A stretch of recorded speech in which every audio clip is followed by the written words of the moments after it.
Hello friends, welcome to the Abhi mathematics classes. हम पढ़ रहे थे बीएससी फर्स्ट ईयर की सेकेंड पेपर कैलकुलस का, जिसमें फर्स्ट यूनिट थी हमारे पास में पोलर इक्वेशन, जिसके हमने कुछ लास्ट वीडियो लेक्चर में क्वेश्चन किए थे। और आज के इस वीडियो लेक्चर में हम इसका एक और क्वेश्चन करेंगे एंड इसके बाद में हम इसके अगला टॉपिक चाप की लंबाई का अवकलज ज्ञात करेंगे।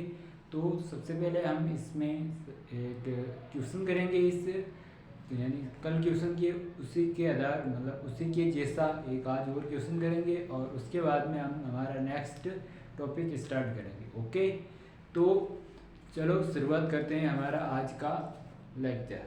तो इसमें सबसे पहले एक हम क्वेश्चन कर लेते हैं एंड क्वेश्चन के बाद में हमारा टॉपिक्स पढ़ेंगे, क्योंकि आज का टॉपिक्स थोड़ा है ना छोटा ही, इसलिए ये क्वेश्चन कर लेते हैं। क्वेश्चन के साथ में आज का टॉपिक हो जाएगा एंड नेक्स्ट वीडियो लेक्चर में हम उस आज जो भी टॉपिक पढ़ेंगे उस टॉपिक के आधार पर क्वेश्चन करेंगे। ओके, तो चलो शुरू करते हैं। तो हमारा क्वेश्चन क्या है, इसको मैं एक बार रब कर देता हूँ।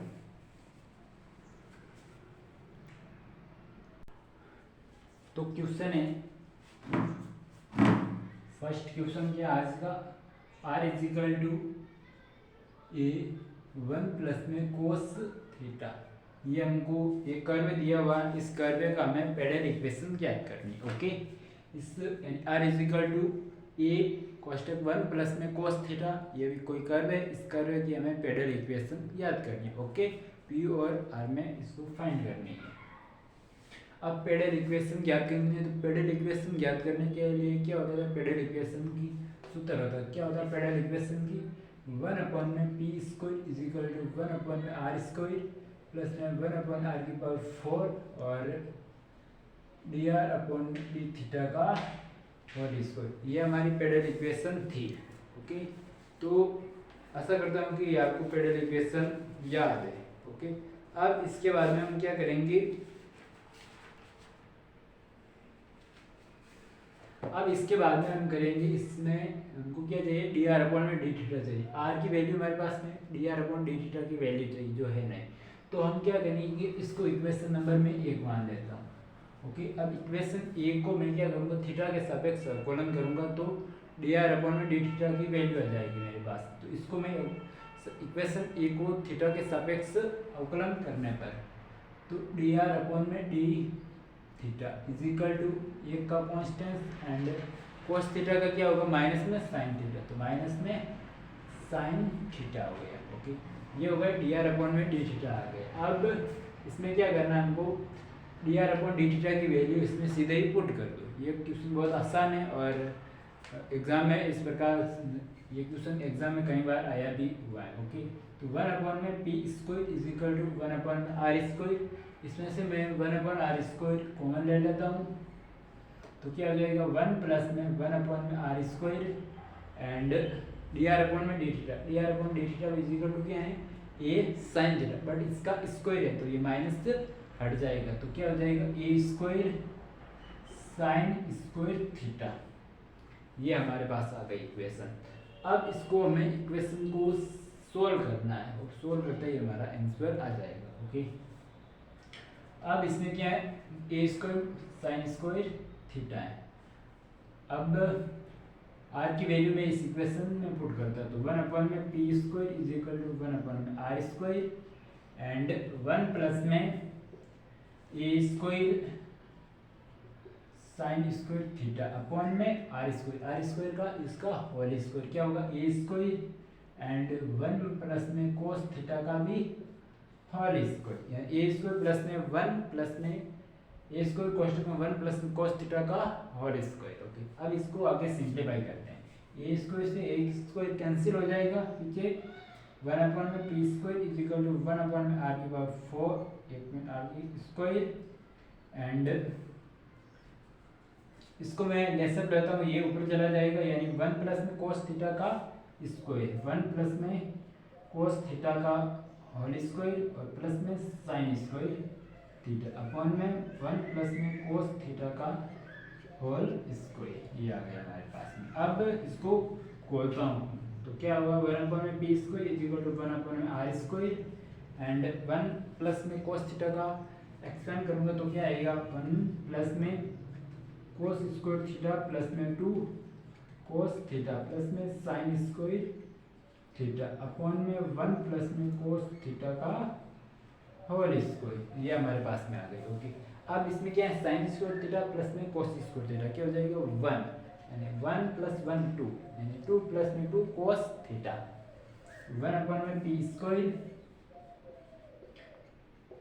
1 अपॉन में आर स्क्वायर एंड 2 प्लस में 2 कोस थीटा 2 प्लस में 2 कोस थीटा अपॉन में 1 प्लस में कोस थीटा का होल स्क्वायर, ये हमारे पास आ गई। आगे 1 अपॉन में p square is equal to 1 upon r square and इसमें से मैं 2 कॉमन ले लिया तो 2 1 प्लस में कोस थीटा अपॉन में 1 प्लस में कोस थीटा का होल स्क्वायर, ये हमारे पास में आ गई। इसमें से मैंने 2 कॉमन ले लिए। ओके, अब इनसे ये वाला एक स्क्वायर कैंसिल हो जाएगा, यानी इनसे ये स्क्वायर कैंसिल हो गया।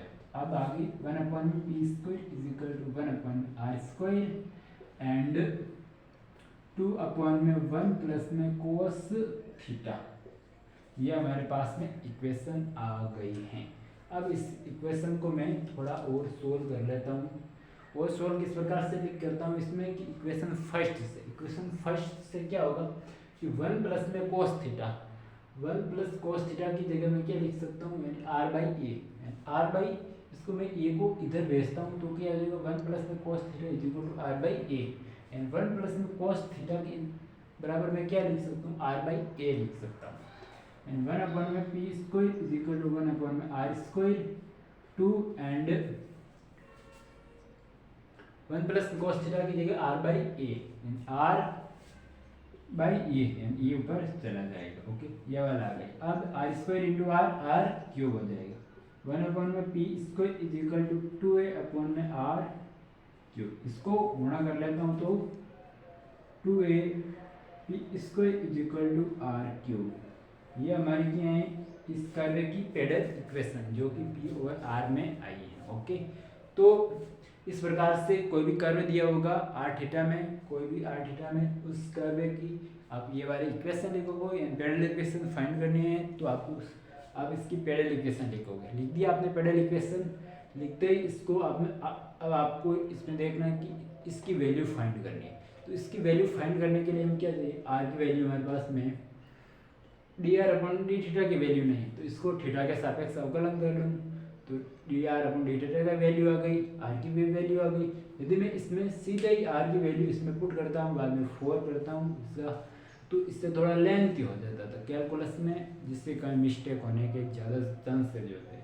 इसलिए मैंने इसको 1 अपॉन आर स्क्वायर बाहर ले लिया और 1 इसके 1 अपॉन आर स्क्वायर बाहर 1 प्लस में 1 upon r square and d r upon d theta का होल स्क्वायर यानी इसका स्क्वायर ये आ गया। Okay, and 1 upon r square 1 plus में a square sine square theta upon में ए स्क्वायर 1 प्लस में कोस थीटा का होल स्क्वायर, ये क्या है आर की आर है तो इसका आर स्क्वायर हो गया। ओके, इसको सिंप्लीफाई किया मैंने तो यहाँ पर ये वाली टर्म आ गई हमारे पास में। ओके, अब 1 प्लस में कोस थीटा को मैंने क्या लिख सकता हूँ आर बाई ए, तो are by a R A ऊपर चला गया। ओके, तो इसको सिंप्लीफाई करते हैं तो हमारी पेडल इक्वेशन आ गई। ओके, तो आशा करता हूँ कि ये वाला क्वेश्चन आपको अच्छी तरीके से समझ में आया है। ये क्वेश्चन आपके एग्जाम में बहुत बार पूछा गया है इसलिए ये क्वेश्चन आपका इम्पोर्टेंट है। ओके, तो इसका एक बार आप स्क्रीनशॉट ले लीजिए। इसके बाद में हमारा नेक्स्ट हम एक्सरसाइज 2 के टॉपिक पर चर्चा करेंगे। अब है हमारा अगला टॉपिक क्या है चाप की, कोई भी चाप दिया होगा उस चाप का अवकलन समीकरण दिया होगा। ओके, यानी चाप की लंबाई कोई भी हमारे चाप को दिया होगा उस चाप की लंबाई का अवकलन ज्ञात करना है। ओके, तो हमारा नेक्स्ट टॉपिक यानी एक्सरसाइज 2 का टॉपिक है। सबसे पहले एक्सरसाइज 2 का हम टॉपिक पढ़ते हैं। क्या टॉपिक है हमारे पास एक्सरसाइज 2 का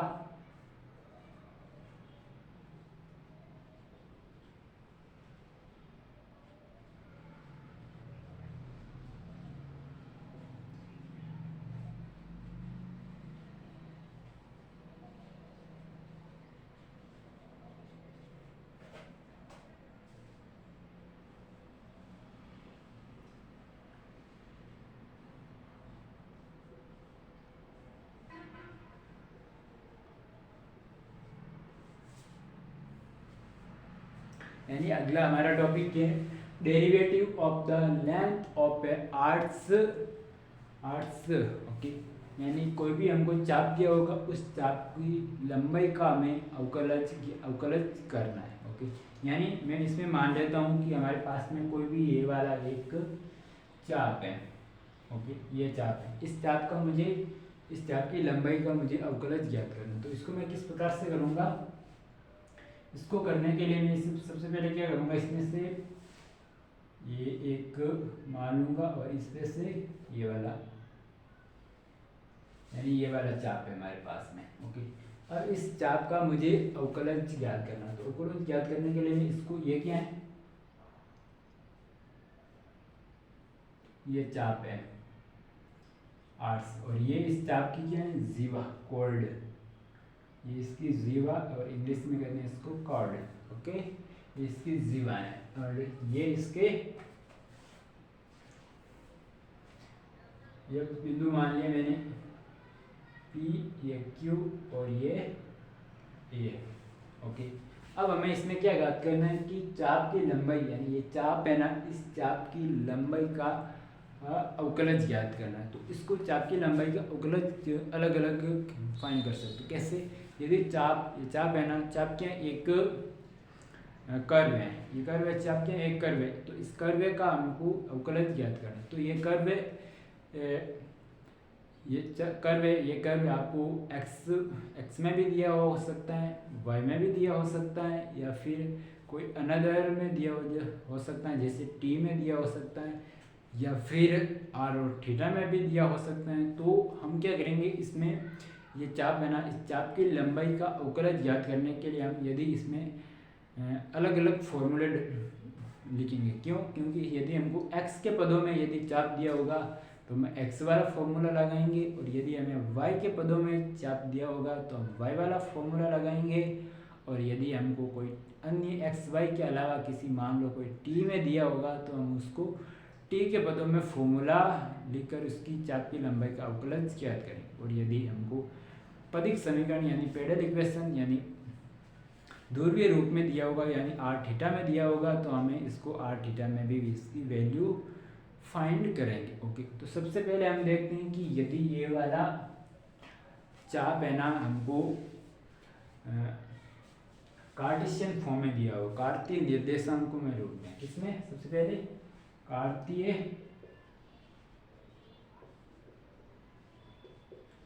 कार्तीय रूप में, मतलब एक्स वाई में दिया हो। तो मान लिया मेरे पास ये वाई फंक्शन है, ये y is equal to f of x, यानी ये कोई चाप है, चाप की कर्व का इक्वेशन क्या है, y is equal to f of x. ये हमको किस में दिया हुआ है, x में दिया हुआ है। x में दिया होगा तो इसकी चाप के लंबाई का अवकलज का सूत्र क्या होता है, हमारे पास में सबसे पहले होता है इसकी चाप, यदि x में दिया होगा तो इसका चाप के लंबाई का अवकलज क्या होगा, ds अपॉन में dx, ds अपॉन में dx, ds upon dx is equal to root of 1 plus में dy अपॉन में dx का होल स्क्वायर, ये हमारा होता है। यानी कोई भी कर्व यदि हमको x के पदों में दिया होगा ना, तो हम उसको ds अपॉन में dx क्या है, इस चाप की लंबाई का अवकलज है, जो किसके बराबर होगा, रूट ऑफ 1 प्लस में dy अपॉन में dx का स्क्वायर के बराबर होगा ओके। इस प्रकार से फाइंड करते हैं, और इसके आधार पर हम आगे क्वेश्चन भी करेंगे। तो आपको ये वाला क्वेश्चन करेंगे तो आपको आसानी से समझ में आ जाएगा, और भी ज़्यादा समझ में आएगा आपको कि किस प्रकार से इसकी चाप की लंबाई का अवकलज फाइंड करते हैं ओके।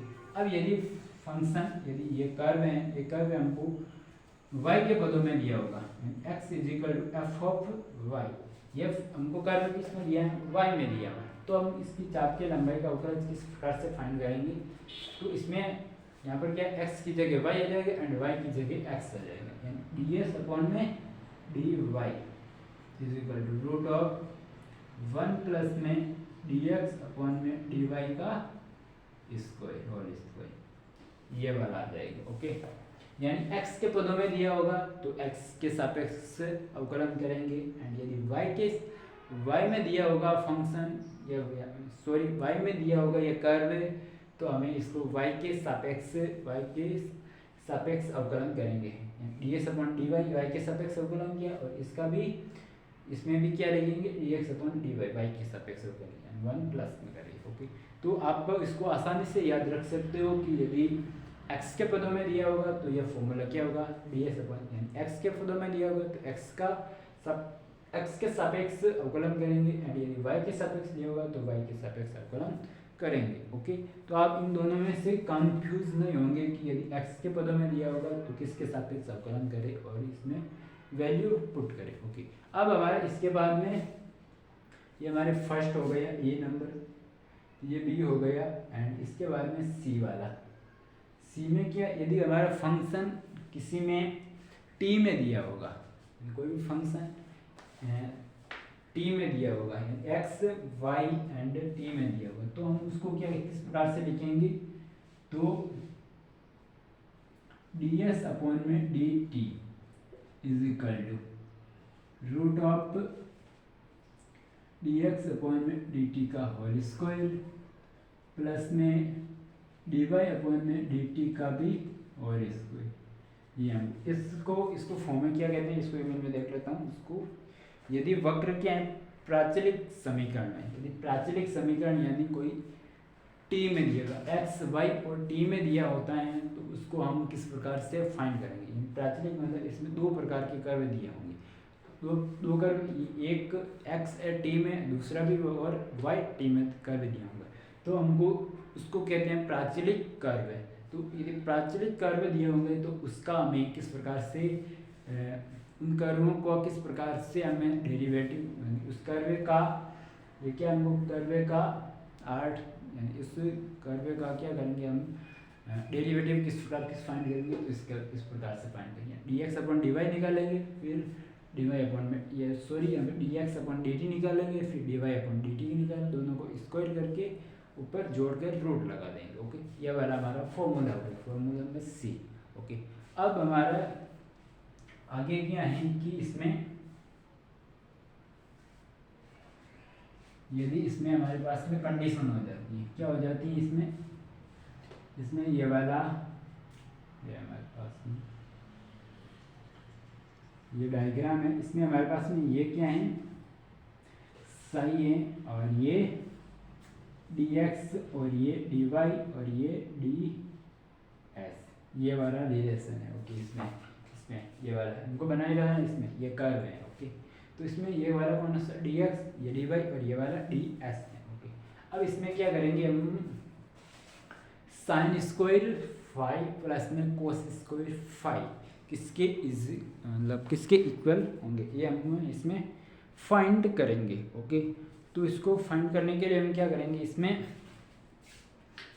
पहला क्या करेंगे, कोस स्क्वायर फाई, यानी कोस फाई की वैल्यू क्या होती है, आधार बटा कर्ण। आधार क्या है इसमें, dx एंड कर्ण ds है। ओके, ये आ गया। फिर आगे साइन फाई क्या होता है, लंब बटा कर्ण, लंब क्या है इसमें dy अपॉन में कर्ण ds, ये आ गया। ओके, अब इसको मैं इसका भी स्क्वायर एंड इसका भी स्क्वायर करके आपस में जोड़ लेता हूँ, तो साइन स्क्वायर साइन प्लस में cos square sine 1 and 1 is equal to इसका स्क्वायर प्लस इसका स्क्वायर, dx अपॉन में ds का स्क्वायर प्लस में dy अपॉन में ds का भी होल स्क्वायर, ये हमारे पास में एक रिलेशन आ जाता है। ओके, यानी dx अपॉन में ds का स्क्वायर, यानी ये वाला रहा हमारे पास में, ये क्या है यहाँ पर dx अपॉन में ds, यहाँ पर ds अपॉन में ds, यानी इसका उल्टा का स्क्वायर, यानी इसका उल्टा का स्क्वायर करेंगे तो ये वाला टर्म यानी ऊपर रूट है हट जाएगा, यानी इसका उल्टा और इसका भी उल्टा, इन दोनों का हम क्या करेंगे, आपस में जोड़ेंगे ना, इसको उल्टा करके जोड़ेंगे तो उसकी वैल्यू हमारे पास में 1 आएगी, यानी ये हमारा इसमें क्या आ जाएगा, एक रिलेशन आएगा। जो भी आगे रिलेशन प्राप्त हो गए, जो आगे क्वेश्चन करेंगे तो इसमें ये रिलेशन हमको आगे क्वेश्चन में रिलेशन हमको चाहिए। ओके, तो ये रिलेशन भी आपको ध्यान में रखना है।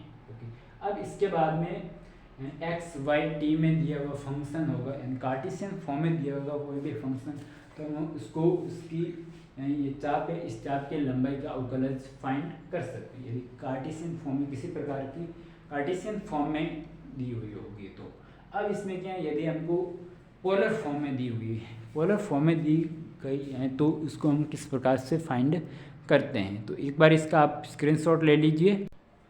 अब हमारा अगला पोलर फॉर्म,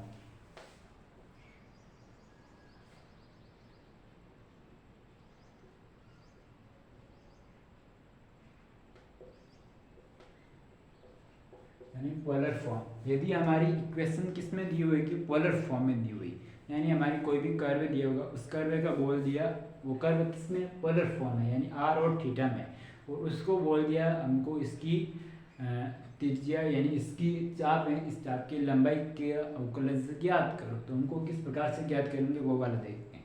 अब इसमें उसमें एक्स के यानी कार्टेशियन फॉर्म में थी, तो हमको सीधा ही इसमें हम देख लेते हैं कि एक्स के सापेक्ष है, वाई के सापेक्ष है, तो किस प्रकार का फॉर्मूला लगा। बट इसमें भी इसी प्रकार से यदि आर है तो आर के सापेक्ष फॉर्मूला लगा, आर के सापेक्ष डिफ्रेंशिएशन करेंगे। बट इसमें थोड़ा चेंज है, थोड़ा याद रखने योग्य बातें हैं, यानी थोड़ा इस फॉर्मूले को याद रखना होगा। कैसे, यदि पदिक समीकरण रूप में फर्स्ट फॉर्मूला क्या है, इसमें हमारे पास में हमको यदि कर्व कोई भी कर्व दिया होगा, यदि हमको curve r is equal to f theta, यानी कोई भी कर्व किस में दिया होगा, हमको थीटा में दिया होगा। एक बार मैं वापस कह रहा हूँ, कोई भी कर्व किस में दिया, थीटा में दिया होगा, तो हमको डेरिवेटिव किसके सापेक्ष करना है, थीटा के सापेक्ष। उसमें भी यदि एक्स के सापेक्ष दिया होता तो एक्स के सापेक्ष डेरिवेटिव करना, बट इसमें थोड़ा सा चेंज है। कि क्या चेंज है तो अभी देखते हैं क्या है। डी एस अपॉन में d theta is equal to root of r square plus में डी आर अपॉन में डी थीटा का स्क्वायर।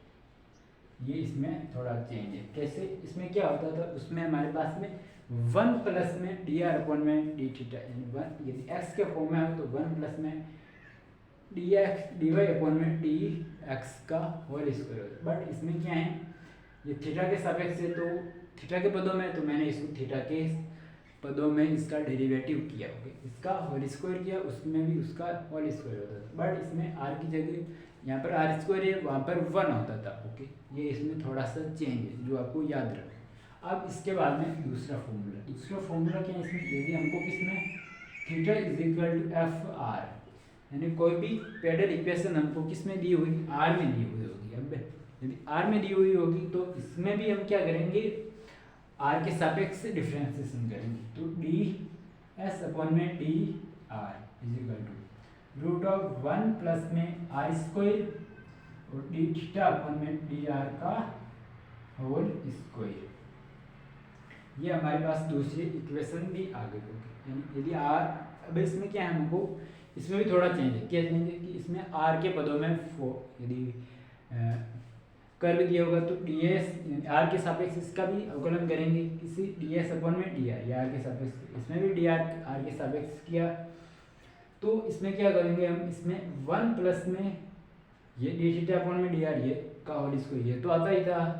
बट इसमें क्या आर स्क्वायर, बट इसमें आर स्क्वायर क्या है, इसके गुणा में चला गया, इसके गुणा में आर स्क्वायर चला गया, ये इसमें फर्क है। यदि हम इसको थीटा के सापेक्ष अवकलन करते हैं तो आर स्क्वायर अलग रहेगा, और यदि हम आर के सापेक्ष डिफरेंशिएशन वाला फॉर्मूला लगाते हैं तो इसमें आर डी थीटा अपॉन में डी आर के साथ मल्टीफाई हो जाते हैं, ओके। तो ये आपको ए एंड बी दोनों फॉर्मूले आपको है ना थोड़ा सा याद रखने योग्य, इसलिए इन दोनों फॉर्मूले को आप थोड़ा सा याद रख सकते हो। बट इसमें और ज़्यादा, इसमें और कुछ ज़्यादा कुछ नहीं है याद रख, केवल आर स्क्वायर का वाला ये वाला है। आर स्क्वायर यदि थीटा के सापेक्ष हो रहा है तो आर अलग करो, आर के सापेक्ष हो रहा है तो आर से मल्टीप्लिकेशन करो। बट इसमें इतना ही थोड़ा सा याद रखने योग्य बातें हैं, ओके। अब इसमें भी डायग्राम बनाते हैं। क्या है ये है, इसमें ये वाला कौन कौन से हैं, फाई, ये क्या है आर डी थीटा, और ये डी आर, और ये डी एस, ये हमारे पास में हो गई, okay. D S R d theta और ये डी आर हमने मान लिया, ओके। अब इसमें क्या हम करेंगे, साइन साइन फाई बराबर में क्या होता है, साइन बराबर में लंब बटा कर्ल। लंब क्या है इसमें, आर डी थीटा अपॉन में कर्ल डी एस, ये आ गई। फिर cos phi is equal to आधार बटा कर्ल डी आर अपॉन में डी एस, दोनों का स्क्वायर करके जोड़ लेते हैं। तो 1 is equal to r square d theta upon में डी एस का भी होल स्क्वायर प्लस में डी आर अपॉन में डी एस का होल स्क्वायर, ये हमारे पास में फॉर्मूला आ गया। ओके, यानी इसमें क्या है, इसका उल्टा का होल स्क्वायर है, इसका उल्टा का यानी आर स्क्वायर, इसमें भी थोड़ा सा फर्क। उसमें क्या होता था हमारे पास में, ये वाला इसका उल्टा कर दो, इसका उल्टा करके स्क्वायर करके इसका उल्टा, इसका रूट हटा दो पहले। उसमें क्या था, सबसे कार्टेशियन रूट हटाओ और उल्टा करो, और इसका भी रूट हटाओ उल्टा करो, जोड़ दो आपस में तो 1 आएगा। बट इसमें क्या है, इसका उल्टा करो, इसका भी रूट हटाओ उल्टा करो, और प्लस में आर स्क्वायर से मल्टीप्लिकेशन करना, और साथ में क्या करना है, इसमें आर स्क्वायर के साथ में मल्टीप्लिकेशन करना है, और प्लस में डी आर अपॉन में डी एस में इसका उल्टा करके इसका स्क्वायर करके जोड़ने पर हमारे पास में क्या आता है, ये वाला रिलेशन आता है। और इसमें भी आपको ये वाला रिलेशन याद रखना होगा।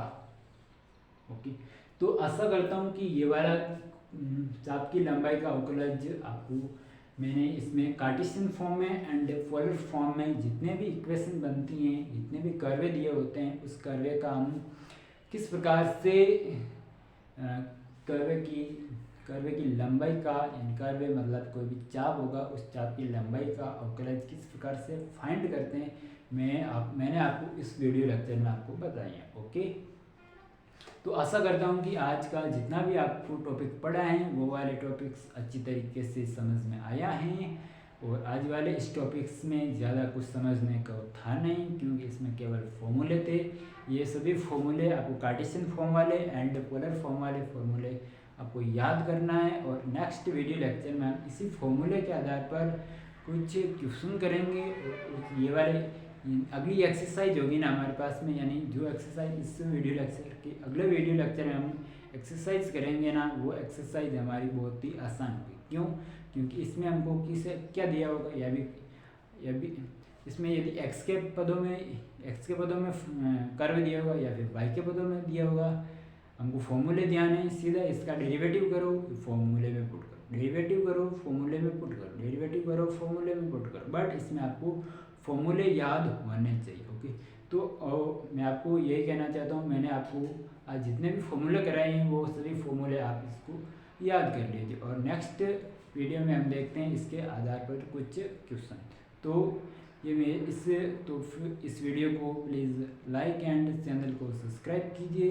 तो मिलते हैं नेक्स्ट वीडियो लेक्चर में। तो आज के लिए इतना ही। Thank you, bye.